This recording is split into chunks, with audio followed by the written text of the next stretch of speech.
Hello family, आप देख रहे हैं घोस्ट स्टोरीज हिंदी राज मल्होत्रा के साथ। अगर आप लोगों ने चैनल को अभी तक सब्सक्राइब नहीं किया तो प्लीज चैनल को सब्सक्राइब कर लीजिए और बेल आइकन को दबा दीजिए, जिससे आने वाली लेटेस्ट अपडेट आप तक सबसे पहले पहुंचती रहेगी।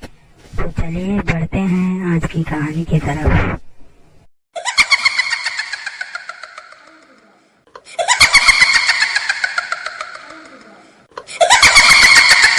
निकित एक प्रिंसिपल का लड़का था जो अभी अभी अपने कॉलेज की छुट्टियों से कहीं अच्छी जगह घूमने का बेहतरीन प्लान बना रहा था। उसे जब भानगढ़ के बारे में पता चला तो उसने भानगढ़ जाने का मन बना लिया था और अपने बाकी दोस्तों को भी सूचित कर दिया कि हम सभी बहुत जल्द एक ऐसे स्थान पर घूमने के लिए जाने वाले हैं जहाँ की हर एक चीज अपने आप में एक रहस्य है। निकित के पास खुद की एक गाड़ी थी जिससे वो घूमने फिरने का काम करता। मध्य प्रदेश के निवासी निकित ने एक ऐसे स्थान को चुना था जिसकी असलियत एक ऐसी हकीकत से जुदा थी जो कड़वी होने के साथ साथ बड़ी अजीब और डर भरी थी। रविवार के ही दिन निकित अपने 5 दोस्तों के साथ अपनी गाड़ी लेकर मध्य प्रदेश से राजस्थान की तरफ रवाना हुआ। मध्य प्रदेश से निकलते समय निकित ने देखा कि आज ट्रैफिक का जमावड़ा कुछ ज्यादा ही फैला हुआ था। हर जगह ट्रैफिक जाम था। बस कुछ ही दूरी तय करने के बाद जब निकित ने अपनी कार उस जगह पर पहुंचाई जहां का इलाका सुनसान और वीरानियत में डूबा हुआ था, या फिर ऐसा कहें कि वो स्थान बड़ा ही अजीब और सुनसान लग रहा था। जंगली झाड़ियों के साथ साथ वहाँ चारों तरफ एक अजीब सा सन्नाटा था। लेकिन इन सब बातों का निकित के साथ उसके दोस्तों पर कोई भी असर नहीं डाल पाया। भले ही अंधेरा गहरे रूप में था, लेकिन 5 दोस्तों को इन चीजों से कोई फर्क भी कहाँ पड़ने वाला था। वो आपस में बातें करते हुए भानगढ़ में मौजूद उस किले के बारे में ही बतला रहे थे कि उनका एक दोस्त अचानक ही बोल पड़ा कि शाम के बाद उस किले के चारों तरफ आर्कियोलॉजिकल सर्वे ऑफ इंडिया की एक टीम मौजूद रहती है जो अंधेरे में किसी भी इंसान को उस किले के अंदर दाखिल नहीं होने देती। निकित को रात के वक्त ही उस किले में घूमना था, तो वो सोचने लगा कि किले के अंदर कैसे पहुंचा जाए, क्योंकि पुलिस को चकमा देना इतना आसान नहीं था। निकित और उसके साथियों को भानगढ़ पहुंचते पहुंचते हल्का हल्का सा अंधेरा हो चुका था, लेकिन 5 जने उस किले के द्वार तक पहुंच गए। आज अंधेरी रात का माहौल रहने वाला था और पहले तो निकित उस किले के चारों ओर पुलिस को देखने लगा कि क्या सच में यहाँ पर पुलिस मौजूद है। तो उसने पाया कि वहाँ पुलिस का कोई नामो निशान नहीं था। खैर इतना उन सभी दोस्तों के लिए काफी था। गहरा अंधेरा होने से पहले ही भानगढ़ के उस किले के द्वार को बंद कर दिया गया था और फिर निकित का शैतानी दिमाग उस द्वार के ऊपर छलांग लगाने के बारे में सोचने लगा। लेकिन उस किले की इमारतें काफी ऊंचे ऊंचे और घनी चौड़े आकार में बनी हुई थी, तो ऐसे में उस किले के अंदर दाखिल हो पाना कतई आसान नहीं था। लेकिन फिर निकित अपने शैतानी दोस्तों को लेकर किले की एक ऐसी जगह पर पहुंचा जहाँ से किले में पहुंच पाना बड़ा ही आसान था। निकित ने सबसे पहले उस किले के अंदर छलांग लगा दी और फिर अपने सभी दोस्तों को उस किले के अंदर आने का इशारा किया, तो वो सभी भी उस किले में पहुंच गए। उन्होंने देखा कि एक अजीब सा सन्नाटा उस बड़े से बंगले में डर नाम का शोर मचा रहा था। हर जगह एक खामोशी भरी डरावनी आवाजें जो छोटे मोटे कीड़ों की थी। अभी तो रात के सिर्फ 10:30 बजे थे, मगर ऐसा फील हो रहा था मानो आधी रात हो चुकी है। 5 जने अभी इधर उधर टहली रहे थे कि तभी उन्हें एक आवाज आई। खटखट की ये आवाज किसी के कदमों की ही थी। ऐसा लग रहा था मानो कोई तो है जो आसपास मंडरा रहा है, मगर वो कौन है? इस वाक्य से अनजान 5 दोस्त चुपचाप अपनी छोटी सी बैग से कैमरा निकालते हुए तस्वीर को क्लिक करने लगे। कौन हो तुम लोग और देर रात्रि इस हवेली में क्या कर रहे हो? इस आवाज को सुनते ही निकित धीमे से अपने पीछे मुड़ा तो उसने देखा कि एक बड़ी सी लकड़ी लिए एक बुढ़ा सा आदमी खड़ा था। उस आदमी का चेहरा गुस्से से लाल हो चुका था। पता नहीं उसके चेहरे पर किस चीज का गुस्सा था।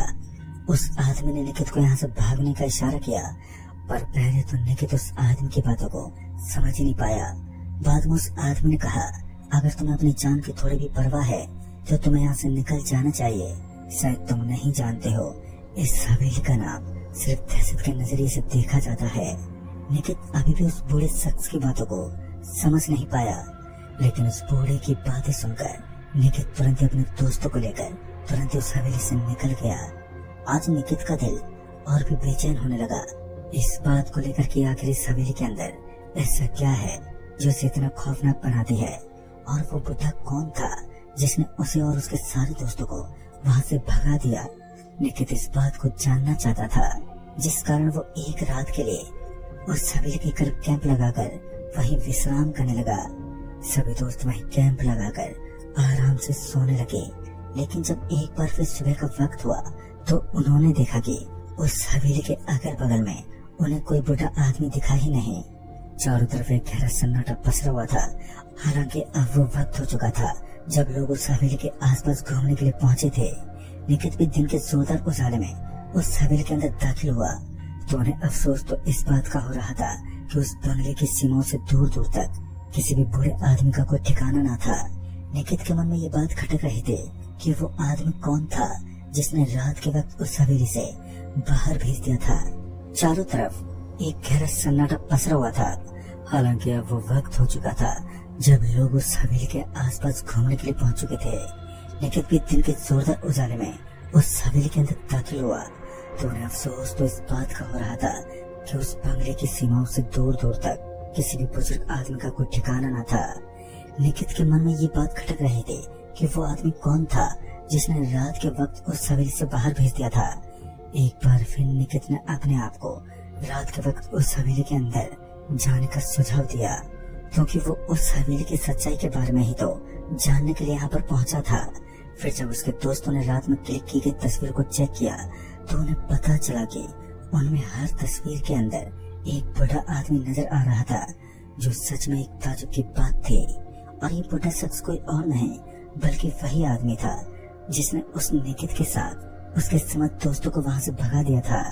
फिर जब उस फोटो को जूम करके देखा गया तो जैसे वो सभी लोग उस फोटो को जूम करने की कोशिश करते तो वो अचानक से गायब हो जाता। और ये बात कहीं न कहीं बता रही थी कि इस हवेली में कुछ न कुछ तो अजीब है। फिर उन्होंने इस बात के ऊपर ज्यादा फोकस नहीं किया और पूरे दिन भानगढ़ के एक एक कोने में घूमने लगे। लेकिन उन्हें तो रात में उस बंगले के अंदर वक्त काटना था, जिस वजह से वो सभी दोस्त शाम के तकरीबन 4:30 बजे के आसपास उस बंगले के करीब 5 किलोमीटर आगे पड़ने वाले एक बाजार में पहुंच गए और वहां पर खाने पीने का इंतजाम करने लगे। खाने पीने का इंतजाम करने के पश्चात उन सभी ने अपनी गाड़ी में अपने कदम रखे और एक बार फिर उस बंगले के करीब पहुंच गए। गर्मियों का वक्त था तो रात में किसी भी जगह पर रुकना बेहद आसान था। वो सभी दोस्त पहले से ही अपना अड्डा बना चुके थे, जिस कारण उन्हें ज्यादा मेहनत करने की आवश्यकता नहीं थी। रात के करीब 8:30 बजे के आसपास उस बंगले के आगे एक ताला लगा दिया गया और वहाँ पर मौजूद पुलिस कर्मचारी काम चोरी करते हुए उस बंगले के करीब पड़ने वाले उस बाजार में लौट गए। शायद ये उस बंगले का ही खौफ था कि कोई पुलिस वाला भी उस हवेली के पास रुकने से कतराते थे। खैर सभी दोस्त एक बार फिर बिना कुछ सोचे समझे उसी रास्ते से उस हवेली के अंदर पहुंच गए, जिसे कब्रिस्तान के नजरिए से देखा जाता था। लेकिन ये फैसला उनके लिए भारी भी साबित हो सकता था। आज की रात कुछ ऐसी मंजिलों से सामना करवाने वाली थी जो खौफनाक दास्तां से कम नहीं थे। जब पांचों दोस्त उस हवेली के अंदर पहुंचे तो उसमें चूचहाट भी नहीं थी, बस खामोशी का एक चित्र उस हवेली पर कब्जा जमा चुका था। एक अजीब सा सन्नाटा पसरा हुआ था। जैसे निकित के साथ उसके दोस्तों के कदम धरती पर पड़ते तो पत्तों के फड़फड़ाने की आवाज उस इलाके में चारों तरफ गूंज उठती और ये आवाज इस हवेली के सन्नाटे को दिखा रही थी। भले उस हवेली के अंदर अभी तक किसी की मौजूदगी नहीं थी, लेकिन अगल बगल में मंडराने वाली ये चुपी भी नर्मदा का उदाहरण नहीं था, क्योंकि बस कुछ ही पल बाकी थे और उसके बाद पांचों दोस्तों को एक ऐसा दंड मिलने वाला था जिसकी दहशत के सामने उनकी एक न चली। निकित का एक दोस्त निकित से बोल पड़ा, भाई मुझे जोर से टॉयलेट लगा है। और इतना बोलकर वो वहीं पर मौजूद एक बड़े से पत्थर के पास हल्का होने लगा। वहां से फ्रेश होने के बाद वो सभी इधर उधर टहलने लगे तो उन्हें अचानक ही किसी चीज के जलने की बदबू आने लगी। फिर वो सभी इस बदबू के पीछे का कारण देखने लगे तो उन्होंने देखा कि जिस जगह पर अर्जुन ने टॉयलेट किया था उस पत्थर के करीब से हल्का हल्का धुआं निकल रहा था। पता नहीं वहाँ ऐसा क्या होगा।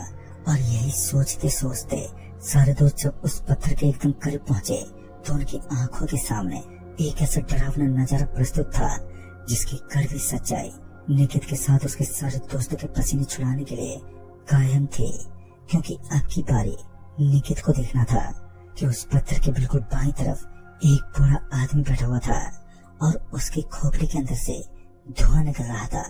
और यहाँ पर टॉयलेट करके शायद अर्जुन ने एक बड़ी गलती को अंजाम दिया था। उस वक्त अर्जुन को भी समझ नहीं आ रहा था कि ये हो क्या रहा है, लेकिन जैसे जैसे उस बूढ़े आदमी का सर ऊपर की तरफ उठने लगा तो वैसे वैसे सारे दोस्त पीछे की तरफ हटने लगे, क्योंकि उस बूढ़े आदमी का बदन एक अजीब सी स्मेल फेंक रहा था।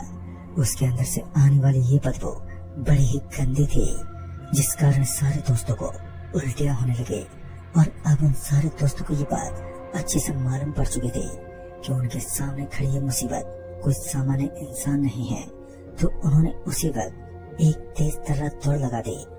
तेज गति से भागते वहां से निकलने लगे, लेकिन वो जिस रास्ते से भागते हुए जिस दीवार के छेद के अंदर से इस हवेली में पहुंचे तो वो इमारत अचानक ही वहां से गायब हो चुकी थी। यानी कि मुसीबत की बार अब लगातार बढ़ती जा रही थी। चारों तरफ खतरे की मौजूदगी दिखाई पड़ रही थी, तो वहीं एक अजीब सी डरावनी हंसी एकदम से गूंजने लगी। इस हंसी की आवाज इतनी डरावनी थी कि सारे दोस्त इधर से उधर बिखरने लगे। अब उनकी समझ से सब कुछ बाहर था। वो ये तो भूल चुके थे कि इस बंगले का दरवाजा किधर है। और फिर जब सारे दोस्तों को लगने लगा कि अब उनकी मौत बस कुछ देर के बाद ही उनके साथ मुलाकात करने वाली है, तो उन्होंने घुटने टेक दिए और वो चुपचाप एक दीवार के पास बैठ गए। वो बुढ़ा आदमी जोर जोर से चिल्लाते बोला, मैंने तुम्हें मना किया था ना कि इस हवेली में आने की हिम्मत मत करो, लेकिन तुम लोगों ने मेरी बात नहीं मानी। अब तुम्हें इसका भुगतान करना होगा। और यही बोलते हुए वो बुढ़ा आदमी जोर जोर से चिल्लाने लगा और कहने लगा कि वो आ चुकी है, तुम सभी को एक ऐसी मौत देगी जिसके बारे में तुम लोगों ने सपने में भी नहीं सोचा होगा। निकित को समझ नहीं आ रहा था कि वो बुजुर्ग आदमी किस चीज की बात कर रहा है, लेकिन जब उन्होंने देखा कि सफेद सफेद बालों वाली एक लंबी चौड़ी औरत जिसके हाथ में सोने का कंगन दिखाई पड़ रहे थे, उसका लंबा चौड़ा घूंघट उसका चेहरा छुपाए हुए था। सब कुछ एक डर के समुद्र में डूब चुका था। पांचों दोस्त एक सन्नाटे के बीच में इस कदर बैठे हुए थे मानो आज उनकी मुलाकात किसी भूत से नहीं बल्कि किसी मौत से होने वाली है। और इतनी जल्दी हिम्मत हारना भी निकित और उनके जवान दोस्तों को शोभा नहीं देता। बाद में उन्होंने अपनी पूरी हिम्मत दिखाने की कोशिश की, लेकिन कोई भी दोस्त आगे नहीं बढ़ पाया कि वो उस हवेली के दरवाजे के ऊपर से छलांग मार सके और बाहर निकल सके, क्योंकि चारों ओर दहशत का एक ऐसा रूप छाया हुआ था जो पांचों दोस्तों को किसी माया की जंजीर की तरह जकड़े हुए था। ठीक रात के 12 बजने को आए थे और दूसरी तरफ उनका कैमरा अभी भी सारे नजारे को अपने अंदर कैद कर रहा था। शायद आज इस हवेली का राज खुलने वाला था कि आखिर क्या है इस हवेली के अंदर ऐसा जिस वजह से भानगढ़ का ये किला पूरी तरीके से बदनाम बन चुका है। फिर वो सफेद सफेद बालों वाली औरत एकदम से गायब हो गई और मौका पाते ही सारे दोस्तों ने हिम्मत दिखाई और वो वहां से भागते दरवाजे के पास पहुंचे तो उन्होंने देखा कि अब दरवाजे के करीब किसी राजा के पास जैसी सेना मौजूद होती थी। बिल्कुल उसी तरह का एक नजारा दिखा। ऐसा प्रतीत हो रहा था मानो किसी राजा की सेना उस द्वार पर खड़ी हो। लेकिन डरावना दृश्य तो ये था कि उन सभी सैनिकों में कुछ के हाथ पर कटे हुए थे तो किसी की गर्दन पीछे की तरफ मुड़ी हुई थी। सभी चीजें अजनबी की तरह दिखाई पड़ रही थी। डर का दस्तूर कुछ इस तरह बन चुका था कि अब यकीनन उस स्थान पर मौत की ही मौजूदगी होने वाली थी। लेकिन दोस्तों, वो कहते हैं ना, जब किस्मत पलटी मारती है तो कुछ भी हो सकता है। कुछ ऐसा ही निकित के साथ घटने वाला था। कहते हैं जब इंसान माफी मांगने लगता है तो उसकी सारी गलतियां माफ कर दी जाती हैं। अर्जुन ने जिस पत्थर पर टॉयलेट किया था तो फिर अर्जुन हाथ जोड़कर वहीं गिड़गिड़ाने लगा था और वहां पर मौजूद अदृश्य शक्तियों से माफी मांगने लगा। और शायद भूत प्रेत भी माफी मांगने पर इंसानों के ऊपर अपनी दया और रहम का प्रकोप फैला देते हैं। और अर्जुन के द्वारा माफी मांगने के बाद वहाँ का दृश्य एक बार फिर नॉर्मल सा होने लगा। एक बार फिर वहाँ सब कुछ ठीक ठाक बन चुका था और समय की अहमियत अपनी जान की परवाह करते हुए सारे दोस्त उस हवेली से बाहर निकल गए। हड़बड़ाहट के मारे वो सभी वहीं पास में पड़ने वाले गांव में पहुंच गए और अपनी जान बचा सके। गांव के अंदर पहुंचने के बाद उन सभी को पता चला कि उनका एक दोस्त उनके साथ नहीं है। उन्होंने तुरंत ही अपनी गाड़ी घुमाई और उस हवेली के पास पहुंचे और दोस्त की तलाश करने लगे। 5 मिनट के बाद उन सभी को एक दर्दनाक चीख सुनाई दी और उसके बाद मानो सारा माहौल एक चुप्पी में डूब गया। बस सन्नाटा ही सन्नाटा वहाँ की खासियत बन चुका था। अपने दोस्त की तलाश करने के बावजूद भी उनका दोस्त उन्हें आज तक नहीं मिल पाया। कैमरा भी उस रात उन भूतों को अपने अंदर कैद नहीं कर पाया। और दोस्तों, आज भी कहते हैं कि भानगढ़ का ये बंगला भूत पिशाच से बाधित माना जाता है। यहाँ लगातार होने वाले हादसे नए नए प्रेत आत्माओं को जन्म देते हैं। कहते हैं कि जिस इंसान की मौत इस हवेली के आसपास होती है वो प्रेत आत्मा बन जाता है और उनकी आत्मा भी उन्हीं की तरफ बुराई फैलाती है जो पहले से यहाँ पर आतंक मचा कर रखते हैं।